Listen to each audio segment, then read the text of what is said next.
Hello everyone, मैं हूं कामरान चौधरी और आप देख रहे हैं chemistry with Kamran. Last lecture में हम लोग एलिमेंट का लेक्चर तो कंप्लीट कर चुके हैं। अब जिन लोगों ने लास्ट लेक्चर्स नहीं देखे, नीचे डिस्क्रिप्शन में लिंक मौजूद है, या आप चैनल पर जाएंगे तो प्लेलिस्ट मौजूद है class 9 chapter number 1 fundamentals of chemistry की। वहां पर आपको तमाम के तमाम प्रीवियस लेक्चर्स मिल जाएंगे।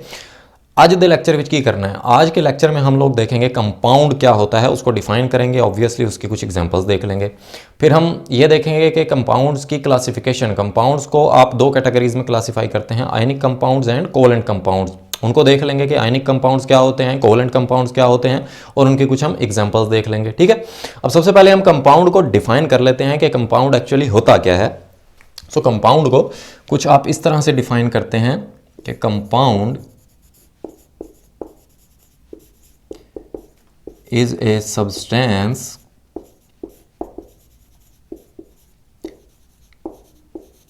made up of two or more elements combined together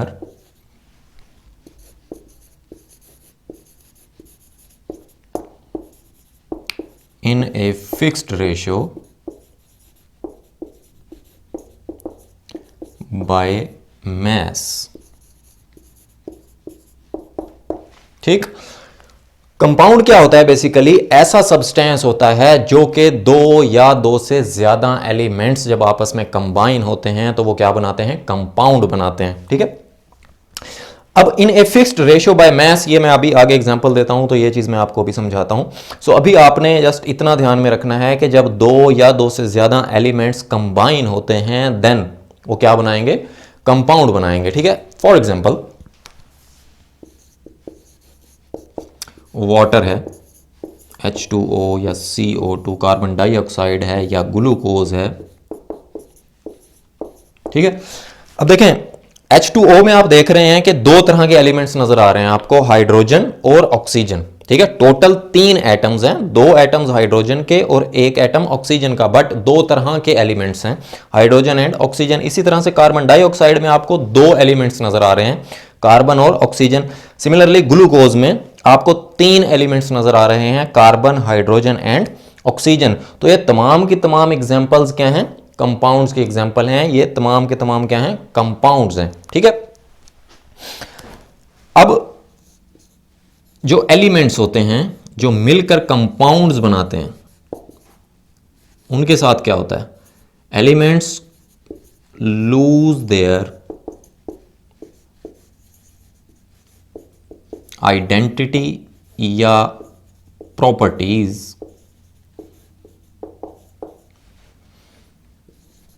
and produce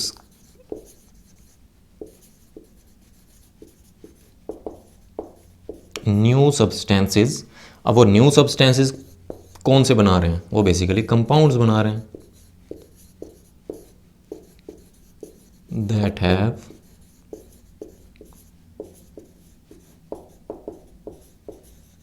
entirely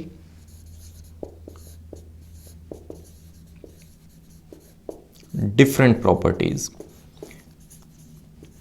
अब जो एलिमेंट्स मिलकर कंपाउंड बना रहे हैं, नए सब्सटेंसेस बना रहे हैं, उन एलिमेंट्स की जो अपनी आइडेंटिटी होती हैं, उनकी जो अपनी प्रॉपर्टीज होती हैं, वो लूज हो जाती हैं। ठीक है, क्यों?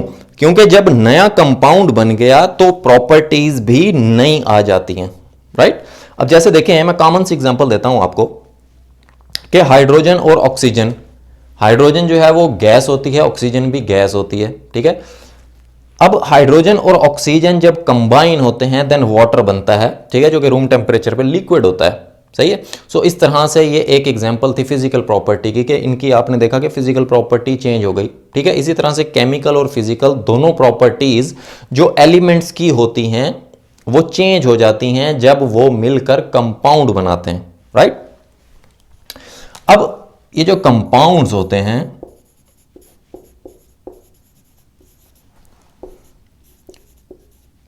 Can not be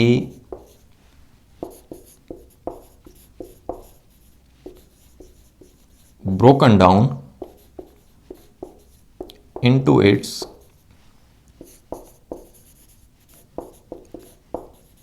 constituents elements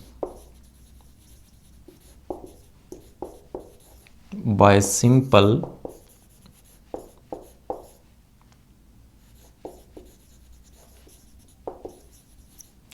physical methods. अब देखें, जब एलिमेंट्स ने मिलकर कंपाउंड बना दिया तब आप उस कंपाउंड को फिजिकल मेथड्स के थ्रू नहीं तोड़ सकते, दोबारा से उन एलिमेंट्स में कन्वर्ट नहीं कर सकते। जैसे कॉमन सी एग्जांपल है कि वाटर है, हाइड्रोजन और ऑक्सीजन ने मिलकर वाटर बना दिया, H2O बन गया, ठीक है। अब ऐसा नहीं है कि आप फिजिकली उन्होंने फड़ के अलग अलग कर दो, ठीक है, या आप सिंपली उनको आप गर्म कर दें। जैसे अगर वाटर है, रूम टेम्परेचर पे लिक्विड होता है, अगर आप उसको हीट करना स्टार्ट कर दें, ठीक है, तो ऐसा नहीं होगा कि वो हाइड्रोजन अलग हो जाएगी और ऑक्सीजन अलग हो जाएगा। सो इस तरह से आप जब एक कंपाउंड बन जाता है तो उन्हें फिजिकली आप उस कंपाउंड को बनाने वाले एलिमेंट्स को अलग अलग नहीं कर सकते। जैसे मैंने अभी कंपाउंड को डिफाइन किया कि कंपाउंड में क्या होता है, दो या दो से ज्यादा एलिमेंट्स कंबाइन होते हैं in a fixed ratio by mass, ठीक है। अब ये हम देख लेते हैं कि कैसे दो या दो से ज्यादा एलिमेंट्स किसी भी कंपाउंड में कंबाइंड होते हैं in a fixed ratio by mass. जैसे फॉर एग्जांपल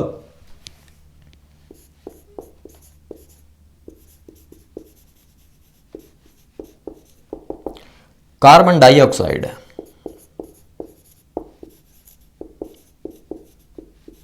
कार्बन डाइऑक्साइड का क्या फार्मूला होता है, CO2, ठीक है।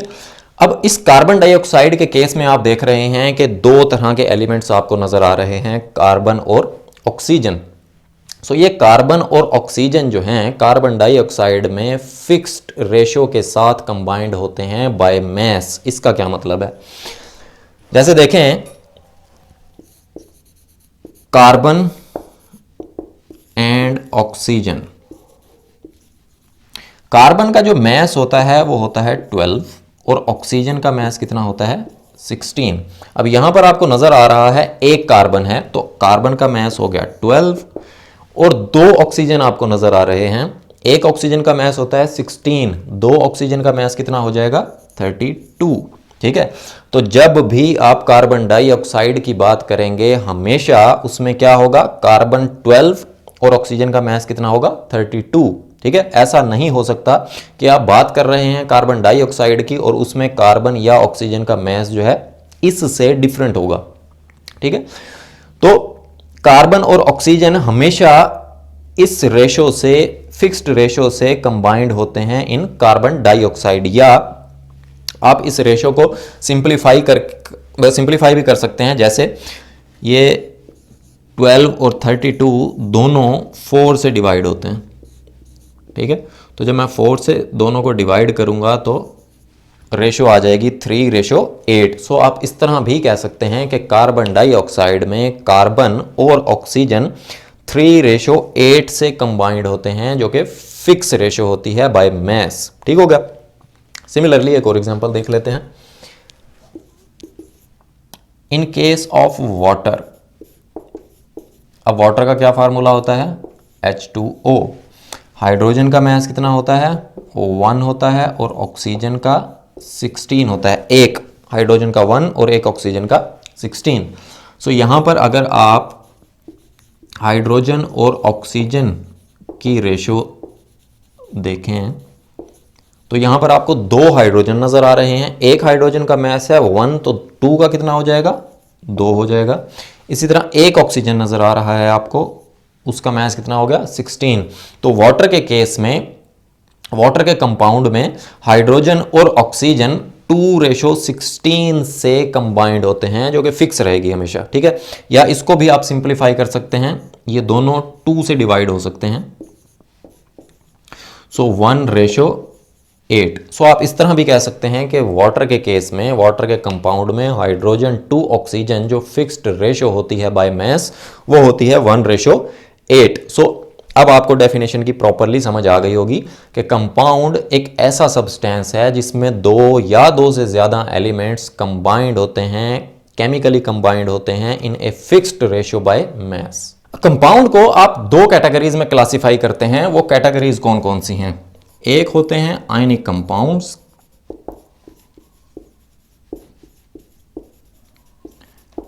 एंड दूसरे हैं कोवलेंट कंपाउंड्स।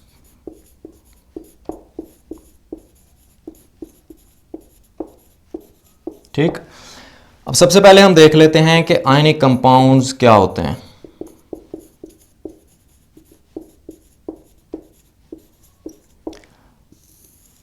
अब आयनिक कंपाउंड जो होते हैं they do not exist in independent molecular form. अब ये जो आयनिक कंपाउंड्स हैं ये आजादाना अकेले अकेले मॉलिक्यूल्स की फॉर्म में नहीं पाए जाते, ठीक है, बल्कि they form three dimensional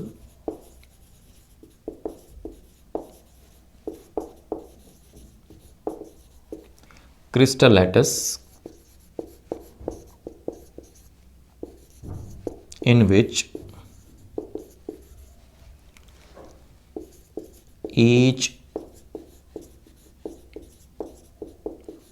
oppositely charged ions are surrounded by other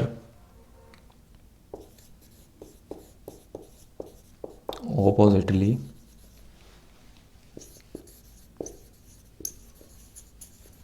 charged ion. ठीक है, अब ये जो आयनिक कंपाउंड्स होते हैं ना ये थ्री डायमेंशनल क्रिस्टल लैटिस बोलते हैं कि ऐसी एटम्स की अरेंजमेंट, ऐसी थ्री डायमेंशनल एटम्स की अरेंजमेंट को आप क्या बोलते हैं, क्रिस्टल लैटिस बोलते हैं। इन विच ईच ओपोजिटली चार्ज आयंस। जब हम आयनिक कंपाउंड की बात कर रहे हैं तो ऑब्वियस सी बात है कि आयनिक कंपाउंड में आयंस मौजूद होंगे, ठीक है। सो हर positive ion negatively charge ion से घिरा हुआ होगा और हर negatively charge ion positively charge ion से घिरा हुआ होगा, ठीक है। तो इस तरह की ये शेप अख्तियार करते हैं आयनिक कंपाउंड्स, ठीक है। अब ये जो आयनिक कंपाउंड्स होते हैं इनमें ये जो ऑपोजिटली चार्ज आयंस होते हैं these oppositely charged ions attract each other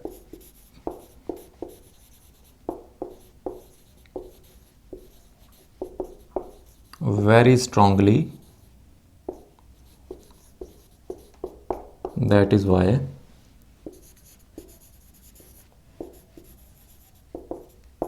their melting and boiling points are very high. Ionic compound में जो आयंस एक दूसरे को इलेक्ट्रोस्टैटिक फोर्स ऑफ अट्रैक्शन से अट्रैक्ट करते हैं, ठीक है, इस वजह से इन आयनिक कंपाउंड्स के जो मेल्टिंग और बॉइलिंग पॉइंट्स होते हैं वो बहुत ज़्यादा हाई होते हैं, ठीक है। जैसे मैं कॉमन से एग्जांपल दूं, अगर आप सोडियम क्लोराइड की बात करें, सोडियम क्लोराइड का जो मेल्टिंग पॉइंट है वो है 801 डिग्री सेल्सियस, 801 डिग्री सेल्सियस। इसी तरह के उसका जो बॉइलिंग पॉइंट है वो 1465 डिग्री सेल्सियस है, 1465 डिग्री सेल्सियस, ठीक है। अब ये जो आयनिक कंपाउंड्स होते हैं दीज आयनिक कंपाउंड्स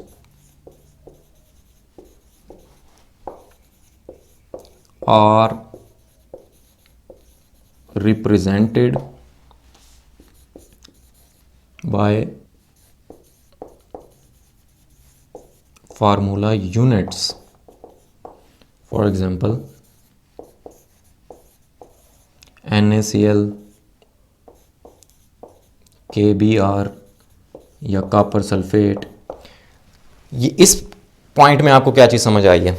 इस पॉइंट में आपको ये चीज़ समझ आई है कि जो आयनिक कंपाउंड्स होते हैं ना उनके जो फार्मूलाज होते हैं उनको आप क्या बोलते हैं? फार्मूला यूनिट, ठीक है। फार्मूला यूनिट किसी भी ऐसे सब्सटेंस को बोलते हैं जो कि आयनिक स्पीशीज होता है। आयनिक कंपाउंड का फार्मूला जो होता है उसको हम क्या बोलते हैं, फार्मूला यूनिट बोलते हैं। सो ये कुछ एग्जांपल्स हैं, जैसे sodium chloride, potassium bromide, copper sulphate, ये तमाम के तमाम जो कंपाउंड्स हैं ये आयनिक कंपाउंड्स हैं। सोडियम क्लोराइड की जैसे मैंने अभी आपको बताया कि सोडियम आयन और क्लोराइड आयंस, अब एक सोडियम आयन को 6 क्लोराइड आयंस अट्रैक्ट करते हैं, ठीक है, उन्होंने घेरा हुआ होता है, उन्होंने सराउंड किया हुआ होता है। इसी तरह एक क्लोराइड आयन को 6 सोडियम के पॉजिटिवली चार्ज्ड आयंस सराउंड करते हैं, घेरा हुआ होता है। जैसे आपको ये स्क्रीन पर तस्वीर भी नज़र आ रही है, सोडियम क्लोराइड का जो क्रिस्टलेटस है इसकी आपको स्क्रीन पर तस्वीर नज़र आ रही है। सो ये जो पॉजिटिवली और नेगेटिवली चार्ज्ड आयंस होते हैं ये एक बहुत ज़्यादा strong electrostatic force of attraction की मदद से आपस में जुड़े हुए होते हैं, जिस वजह से इनके मेल्टिंग और बॉइलिंग पॉइंट्स भी हाई होते हैं। जैसे मैंने अभी आपको एग्जांपल दी, NaCl के जब हम मेल्टिंग पॉइंट की बात करते हैं देन ये होता है 801 डिग्री सेल्सियस, ठीक है। इसी तरह जब आप इसके बॉइलिंग पॉइंट की बात करते हैं देन ये होता है 1465 डिग्री सेल्सियस, ठीक है। तो इतने ज़्यादा इनके मेल्टिंग और बॉइलिंग पॉइंट्स होते हैं। अब कोवलेंट कंपाउंड क्या होता है? Covalent compound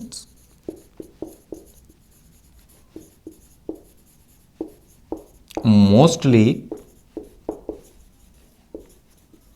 exists in molecular form। Covalent compound जो होता है वो एग्जिस्ट करता है मॉलिक्यूलर फॉर्म में, ठीक। मॉलिक्यूल जो होता है, molecule is a true representative of covalent compound।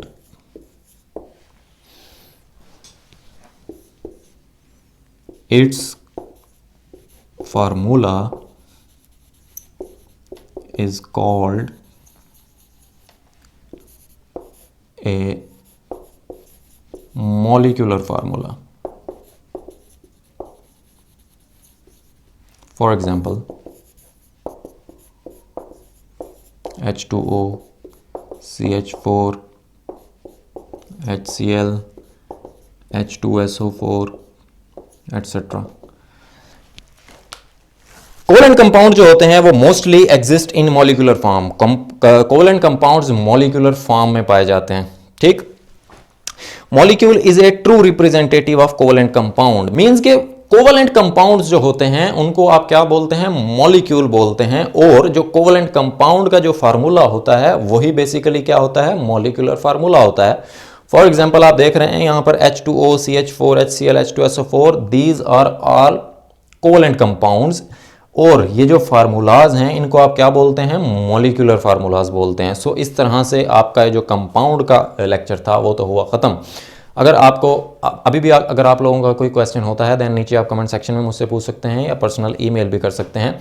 अगर वीडियो पसंद आई है देन चैनल को सब्सक्राइब ज़रूर कीजिएगा, शेयर ज़रूर करें वीडियो को, बेल आइकन को लाजमी प्रेस कर दें ताकि आने वाली हर नई वीडियो का आपको नोटिफिकेशन आता रहे।